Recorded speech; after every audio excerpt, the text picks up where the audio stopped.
Bueno, pues comenzamos la escuela bíblica. Sabéis que el título es Fundamentos básicos para la vida de un cristiano. Y estamos todavía en la lección 7, ya llevamos no sé cuántas semanas ya. El título es ¿Quiénes somos y qué tenemos en Cristo? Como tenemos tantas cosas en Cristo y somos lo que somos en Cristo, pues podríamos estar predicando por lo que estamos 6 o 7 meses.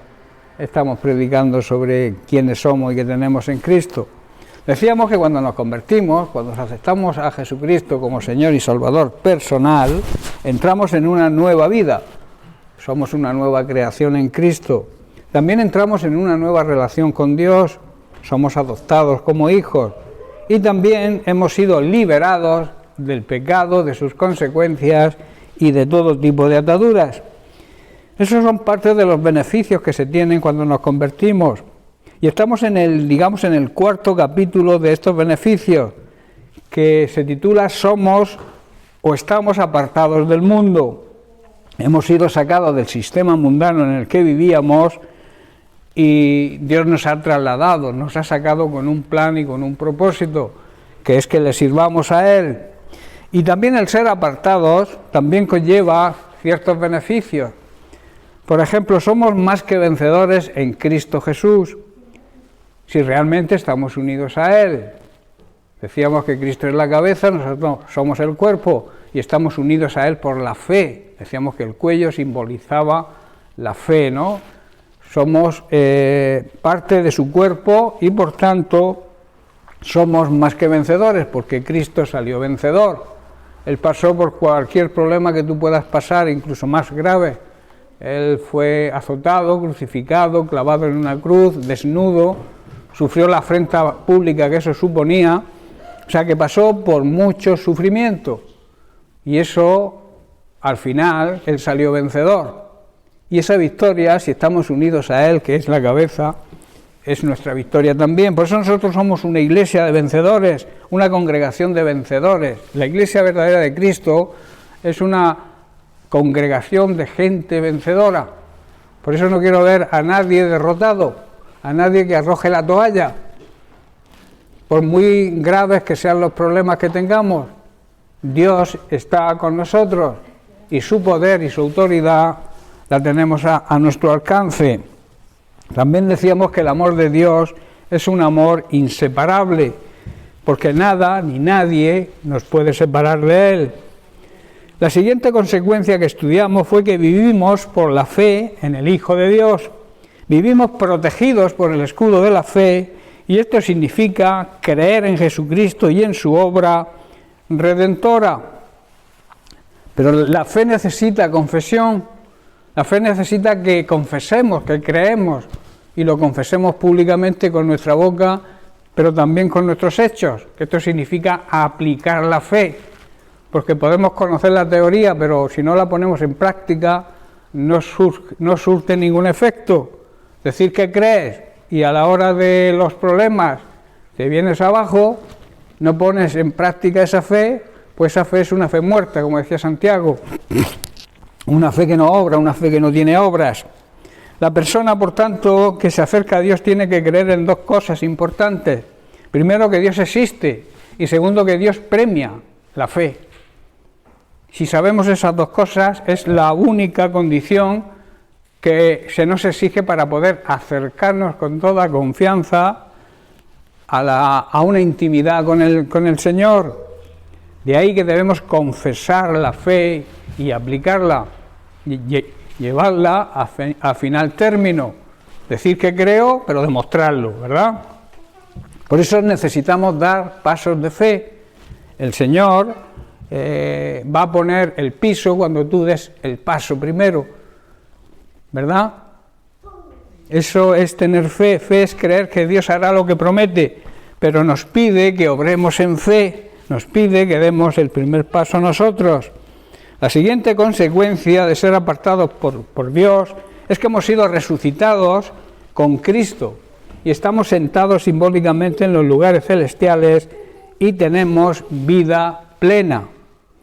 Y en los tiempos futuros, que quiere decir en las próximas generaciones, Dios nos debe o nos puede poner como ejemplo de la increíble riqueza de su gracia, de su amor y de su bondad, que ha demostrado que nos tiene siempre, como se ve en todo lo que ha hecho por nosotros, todo lo que hace cada día, aquellos que estamos unidos a Cristo.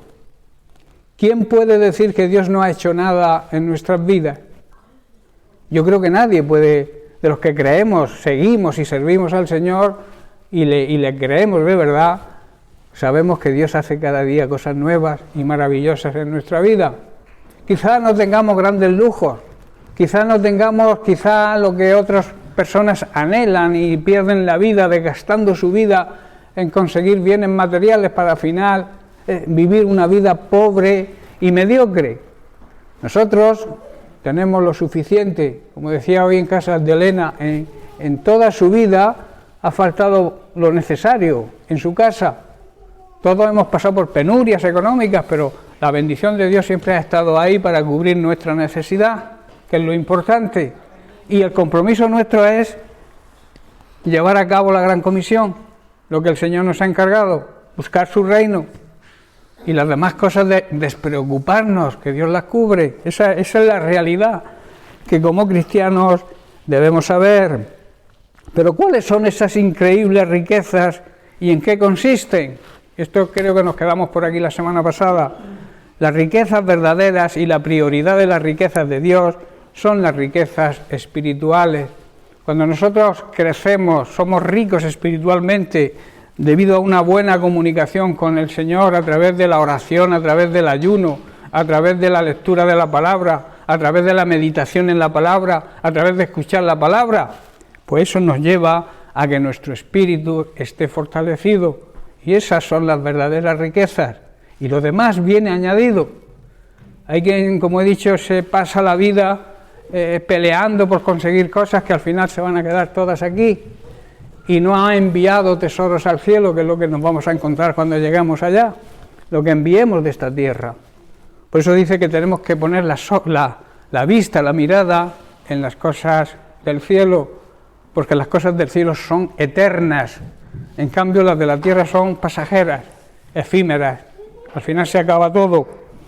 Aunque Dios cubre nuestra necesidad, la verdadera riqueza y la verdadera bendición de Dios es prioritariamente espiritual. Él nos quiere bendecir prioritariamente en nuestro espíritu, en lo más profundo de nuestro ser. Hoy vamos a tratar otra de las consecuencias de ser apartados por Dios, y es que hemos sido crucificados al mundo. ¿Qué quiere decir esto?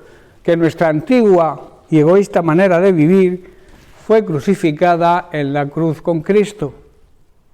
Eso es una realidad que debemos aplicar a nuestra vida y entender lo que significa. Ya no vivimos como vivíamos antes.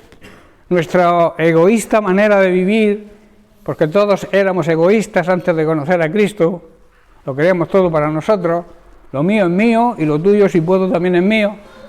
Esa era nuestra actitud, pero todo eso fue crucificado en la cruz con Cristo. Vamos a hablar un poco del mundo. El mundo, etimológicamente, el mundo está relacionado siempre con el ser humano, con el hombre. Dios crea al hombre del polvo de la tierra y lo crea para dominar, para ejercer autoridad sobre este mundo. Y en este sentido, el mundo nos puede arrastrar a su propio destino, a donde el mundo lleva a la gente incrédula. O sea, el destino del ser humano está siempre ligado y condicionado por la manera que vivamos en este mundo. ¿Estáis comprendiendo? De la forma que vivamos en este mundo, nuestro destino en el mundo va a estar ligado siempre a nuestra manera de vivir. ¿Estáis entendiendo? Los resultados de lo que nos ocurre en este mundo siempre va a estar relacionado de la forma en que vivamos. Amén. El mundo que Dios creó continúa hoy en día manifestando la bondad y el amor de Dios. Dios, en su sabiduría, lo organizó como una verdadera obra de arte. No tenéis que ver nada más que los amaneceres, los atardeceres, las puestas de sol, la naturaleza, lo preciosa que es. Dios lo creó como una obra de arte.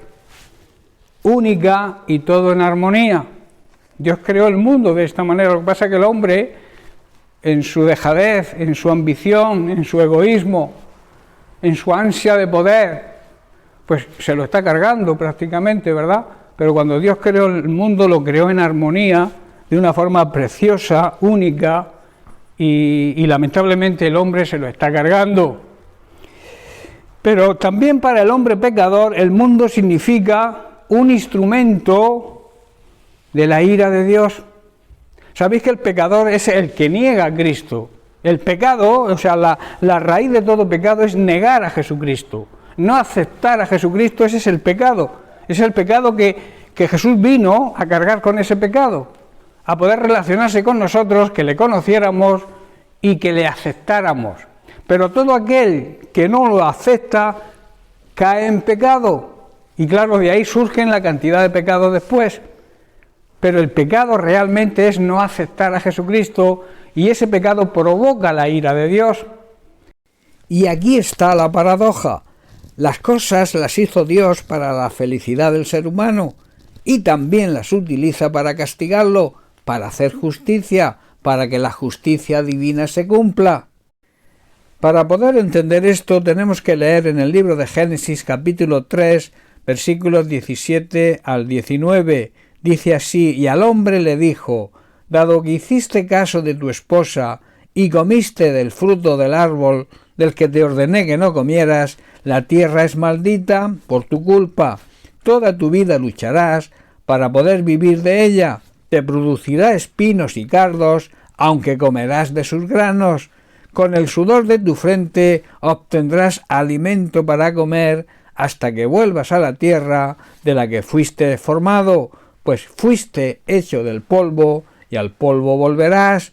Vemos cómo el pecado trajo maldición a la tierra. En el Nuevo Testamento el mundo es la creación excelente de Dios, hecha por la actividad de la palabra, por la actividad del verbo. Sabemos que también en Génesis vemos que cada vez que Dios abría su boca se iban creando cosas. Era para dar testimonio de Él mismo y de su Hijo Jesucristo, que es el Verbo encarnado, hecho carne en un ser humano, la palabra hecha carne. Sin embargo, sería insensato ensalzar al mundo demasiado, porque el individuo, las personas, valen más en su interior, en su esencia. El hombre es más importante que todas las cosas creadas, porque la tierra fue creada para el hombre, para la joya de la creación que es el ser humano. En Mateo capítulo 16, versículo 26, Jesús nos dice lo siguiente: ¿y qué beneficio obtienes si ganas el mundo entero, pero pierdes tu propia alma? ¿Hay algo que valga más que tu alma? Es más, este mundo identificado con el género humano, caído y pecaminoso, está realmente en poder de Satanás, porque la Biblia lo denomina a Satanás como el príncipe de este mundo, su Dios, pero un Dios con minúscula, un Dios menor. En Juan capítulo 12, versículo 31, Jesús dice: ha llegado el tiempo de juzgar a este mundo, cuando Satanás, quien gobierna este mundo, o sea, es el príncipe de este mundo, será expulsado. Y en 2 de Corintios capítulo 4, versículo 4, también Pablo declara: Satanás, quien es el Dios de este mundo, ha cegado la mente de los que no creen y son incapaces de ver la gloriosa luz de la buena noticia del Evangelio. No entienden este mensaje acerca de la gloria de Cristo, quien es la imagen exacta de Dios. Hermanos, en un mundo de tinieblas regido por los espíritus malignos, regido por el engañador que esclaviza, su espíritu es el espíritu del anticristo, se opone siempre a Dios y a todo lo relacionado con Él, y finge dar sabiduría y también paz, pero solamente logra una tristeza mortífera, una tristeza que lleva a la condenación.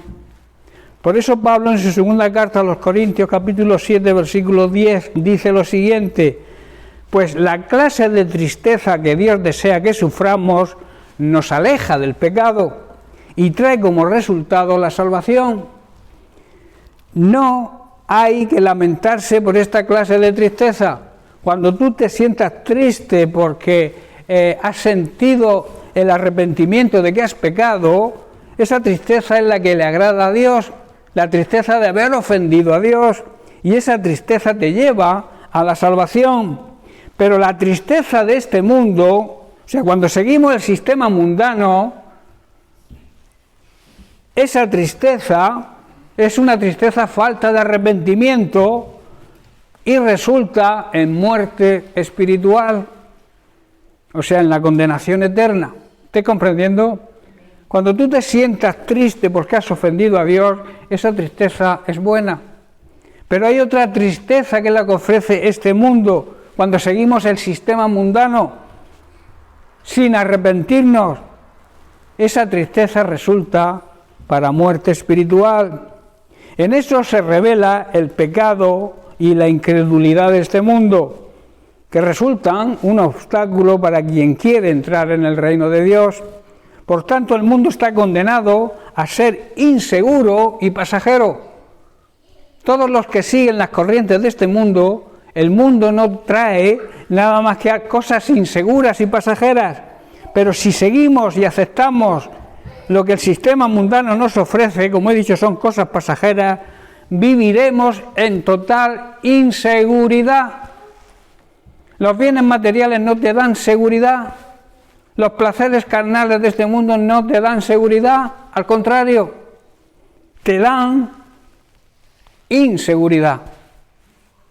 Pero en cambio, si tú vives de acuerdo a la palabra de Dios, si tú vives creyendo y en ti no hay incredulidad sino fe, todo eso va a redundar a que estés seguro, a que vivas seguro. ¿Estás comprendiendo? Lo pasajero siempre crea inseguridad. En cambio, las verdades eternas, la palabra de Dios, nos da seguridad. Esa es la diferencia. Por eso, en la primera carta de Juan, capítulo 2, verso 15 al 17, el apóstol Juan nos dice: no amen este mundo ni las cosas que les ofrece. Hay personas que aman las cosas de este mundo. Incluso muchos creyentes se acuerdan de lo que vivían antes de conocer al Señor, y es porque realmente no han conocido al Señor de verdad. No ha habido, digamos, un nuevo nacimiento en esas personas, porque cuando conocemos de verdad a Cristo, no queremos nada del mundo, no deseamos nada del mundo, al contrario. Pero por eso dice: no amen este mundo ni las cosas que este mundo ofrece, porque cuando amamos al mundo es porque no tenemos el amor del Padre en nosotros. Y luego añade: pues el mundo solo ofrece un intenso deseo por el placer físico, un deseo insaciable por todo lo que vemos y el orgullo de nuestros logros y posesiones, el orgullo y la vanagloria. Y si observáis, todo eso es pasajero.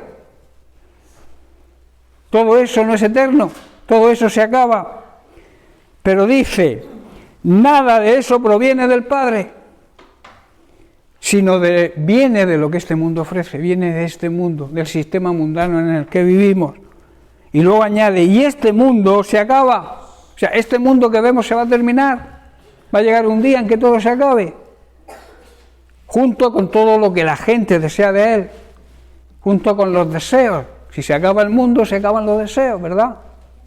Pero añade: pero el que hace lo que a Dios le agrada, el que vive la voluntad del Padre, el que vive de acuerdo a su palabra, vivirá para siempre. Y esto habla de eternidad. El mundo son cosas pasajeras, pero cuando amamos lo que Dios ama, cuando buscamos hacer lo que a Dios le desea, cuando deseamos que nuestro papá esté a gusto con nosotros, tenemos la eternidad con Él. Qué gran diferencia, ¿verdad? Lo que ofrece este mundo, cosas que quizá pues, por un momento te puedan satisfacer, pero que al final son cosas efímeras, pasajeras. Pero lo que Dios ofrece es eterno, es una eternidad, como he dicho, es un presente continuo, no tiene principio, ni tiene fin, no tiene pasado ni futuro, es vivir en la presencia de Dios continuamente. Y eso es lo que interesa, o lo que nos debería interesar a los cristianos verdaderos, agradar a Dios en todo y disfrutar de la vida eterna y empezar a hacerlo aquí, como suelo decir, porque la vida eterna debemos empezar a vivirla aquí y después continuar la plenitud de la vida eterna en la presencia de Dios. Pero mirad, paradójicamente Dios ama a este mundo, a pesar de las cosas, a pesar de las personas como son, de los deseos de las personas de este mundo, Él ama a este mundo. En Juan 3:16 la palabra mundo significa eso, las personas que viven en este mundo, todas las personas de este mundo. De tal manera amó Dios al mundo, a las personas que viven en este mundo, a todas, que buscó la solución para salvarlo, porque estábamos muertos, estábamos perdidos, estábamos condenados. Y entonces buscó una solución. Pero claro, la solución tenemos que aplicarla a nuestra vida para que funcione. El regalo de la salvación tenemos que aceptarlo, si no, no lo podemos disfrutar. De ahí que Dios, cuando se suele decir Dios está en control de todo, yo no me termino, esa frase no me termina a mí, porque Él no te ha quitado a ti tu propia voluntad. Él tiene el control de todo lo que sucede o pueda suceder, pero no controla tu voluntad. Por eso no tiene todo el control, porque te lo cede a ti, te da el libre albedrío de decidir si le sigues o no le sigues. Él no va a usurpar tu voluntad nunca. Él te va a decir, para que te vaya bien, qué tienes que hacer, pero no te controla. O sea, no controla tu vida, no eres una marioneta en sus manos. A ver si me comprendéis. Si cada vez que nosotros quisiéramos hacer algo, Él no nos dejara, pues nos quejaríamos de que somos un muñeco en sus manos. Pero Dios no es así. Dios te deja el control de tu vida a ti. Te dice, por aquí vas bien, por aquí vas mal. Y te pone a una conciencia ahí que te dicta lo que está bien y lo que está mal. Te pone como un semáforo ahí que se te pone rojo cuando haces algo mal y tienes que parar y rectificar o seguir. Esa es tu voluntad. Por eso decía yo el otro día cuando hablaba sobre la conciencia, que la conciencia es como una señal de tráfico. Te dice que hay peligro, pero no te impide que la obedezcas o no la obedezcas. ¿Estás comprendiendo? Tú te puedes saltar un semáforo o saltarte un stop, pero atenta a las consecuencias. Otra cosa sería que el Señor dijera, pum, te pone ahí delante y no pasa. Entonces no tendríamos la libertad, el libre albedrío para decidir lo que tenemos que hacer o no. Sabemos, los creyentes sabemos cómo tenemos que actuar, porque tenemos también el Espíritu Santo que le habla a nuestro espíritu, a nuestra conciencia, para que nos muestre lo que está bien y lo que está mal. Y sabemos perfectamente lo que está bien y lo que está mal. Incluso los que no creen, la palabra de Dios está escrita en su corazón. Y muchos hacen las cosas bien, aunque no crean. Y para ellos esa es su ley. ¿Estoy comprendiendo? Por eso muchos se van a llevar grandes sorpresas, todos aquellos que dicen que todo el mundo, los católicos, las otras religiones, se van a condenar. Yo no diría tanto. Yo no diría tanto, porque Dios es un Dios justo. Y si tú le buscas a Dios en justicia, si tú amas a Dios, aunque estés en un error porque nadie te lo ha explicado, o yo qué sé, Dios no te va a mandar al infierno.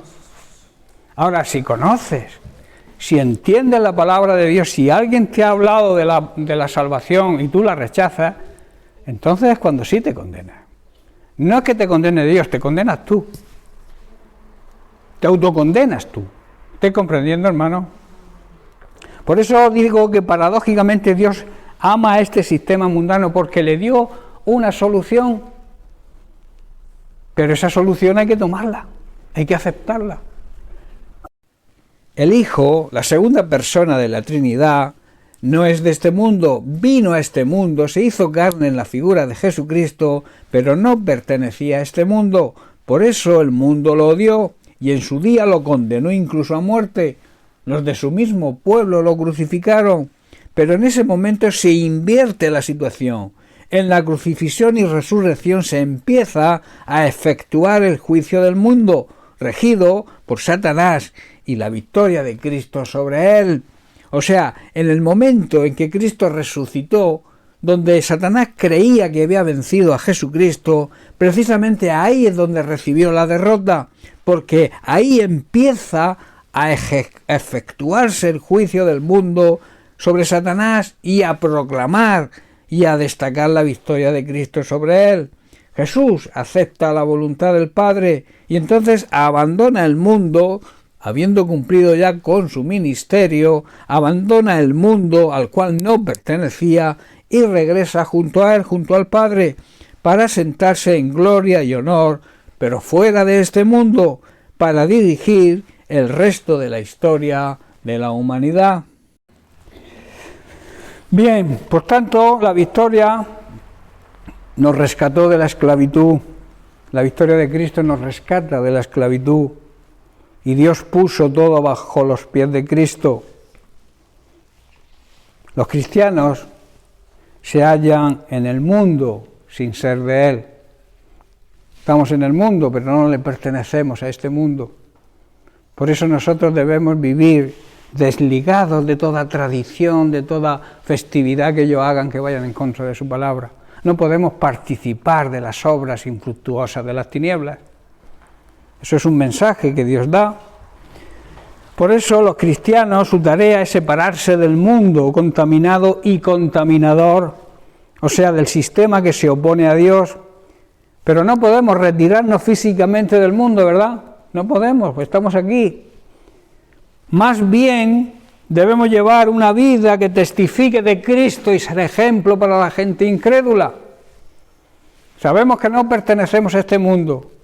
Sabemos que este mundo no debe afectarnos, pero seguimos en este mundo. Y nuestra obligación como creyentes verdaderos es dar testimonio con una vida que hable y testifique de Cristo. Inevitablemente vamos a tropezar con la hostilidad de la gente. Tendremos persecución, claro está. Pues hasta el final, hasta que concluya todo, la fe y la incredulidad van a convivir en este mundo. Habrá personas que crean y habrá personas que no crean, y eso creará enfrentamientos, ¿verdad? Tendremos hostilidad, tendremos persecución, pero al final el juicio de Dios, que se ha iniciado ya, llegará a su culminación. La justicia de Dios se aplicará y cada uno recibirá lo que ha merecido sus obras aquí en la tierra. En Gálatas capítulo 6, versículos 14 y 15, Pablo declara lo siguiente: pero lejos esté de mí gloriarme, sino en la cruz de nuestro Señor Jesucristo, por quien el mundo me es crucificado a mí y yo al mundo. Porque en Cristo Jesús ni la circuncisión vale nada, ni la incircuncisión tampoco, sino una nueva creación. O sea, la liturgia, las cosas que hagamos externas no nos sirven para nada si no hay una nueva regeneración en nuestro espíritu, si no somos nuevas criaturas. Esto habla también del pueblo judío. Ellos llevan sus normas, sus normativas, su circuncisión, su no circuncisión, pero dice que para el Señor todo eso no sirve. Hoy en día para eso a Dios no le agrada todo eso. No le agrada la liturgia, lo que hagamos externamente, para aparentar, para yo qué sé, sino lo que realmente somos en nuestro interior. La relación que tengamos con Dios en nuestro interior. Por eso no debemos jactarnos nunca ni presumir de otra cosa que no sea la cruz de nuestro Señor Jesucristo. O sea, lo que ocurrió en esa cruz. No la cruz en sí, sino lo que ocurrió. Debido a esa cruz, nuestro interés por este mundo fue crucificado. El interés que teníamos por este mundo, cuando aceptamos a Cristo, fue clavado también en la cruz de Cristo. Por eso ya no nos importa lo que este mundo nos ofrezca, sino nos gloriamos y nos gozamos y regocijamos en lo que hizo Jesucristo por nosotros en esa cruz. Por eso no importa la liturgia, no importan los actos externos, la religión. Lo que realmente importa es que hemos sido transformados en una creación nueva en nuestro ser interior. Hemos sido regenerados en espíritu. Debido a esa cruz, por tanto, nuestro interés por este mundo fue crucificado y también el interés del mundo por nosotros también ha muerto. ¿Estáis comprendiendo? Bien, pues el haber sido crucificados al mundo nos lleva a la siguiente consecuencia, que es que hemos vencido al mundo. Hemos vencido, somos vencedores. En la primera carta de Juan, capítulo 5, versículos 4 al 5, el apóstol declara: porque todo lo que es nacido de Dios, en otras palabras, todos los que somos hijos de Dios, todos los que le pertenecemos a su familia, vence al mundo. Vence lo que este mundo nos ofrece. Y esta es la victoria que vence al mundo, nuestra fe. Esa victoria se consigue por fe. No hay otra arma, sino la fe. La fe que el Señor puso en nuestro corazón, una semillita cuando nos convertimos, pero que es nuestra obligación desarrollarla y que crezca. Dando pasos, como decíamos antes, dando pasos de fe. Sigue. ¿Quién es el que vence al mundo? Sino el que cree que Jesús es el Hijo de Dios, el que cree, el que tiene fe en Cristo, el que tiene fe en lo que Cristo hizo en la cruz. Todo verdadero Hijo de Dios vence a este mundo de maldad. No hay que ver, nada más ver las noticias, lo que está ocurriendo en el mundo, en todas partes del mundo, la maldad del hombre, la sed de sangre, las desgracias, las guerras, las injusticias de las guerras. La gente disfruta viendo morir a otros, viendo sufrir. Eso es maldad. Eso es maldad. El ser humano es un ser malvado. Y nosotros que hemos sido rescatados de ese mundo de maldad, tenemos que ser ejemplo. Porque dice que todo verdadero Hijo de Dios vence este mundo de maldad y logra la victoria por medio de la fe en lo que Cristo hizo. O sea, ¿quién puede ganar esta batalla contra el mundo? ¿Quién la puede ganar? Únicamente los que creen que Jesús es el Hijo de Dios. Nacidos para vencer. Hemos nacido de nuevo y somos más que victoriosos, porque hemos nacido para vencer. Somos vencedores. Cuando recibimos a Jesucristo como nuestro Señor y Salvador personal, nacemos a una nueva vida. En Juan capítulo 16, versículo 33, Jesús nos dice: estas cosas os he hablado para que en mí tengáis paz. Pero no paz normal, no la paz que el mundo nos ofrece. La paz de sentirnos perdonados por Dios, que es la verdadera paz, la paz interior. Que esa paz, aunque tengamos problemas, nunca se pierde. La paz que te ofrece el mundo, como yo suelo decir, cuando vienen los problemas desaparece. Pero la paz genuina, la paz de Dios, esa nunca se pierde, aún en medio de los problemas.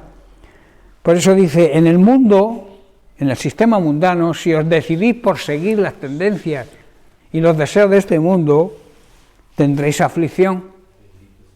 Pero confiad, tener fe, confianza. Yo he pasado por ahí y lo he vencido.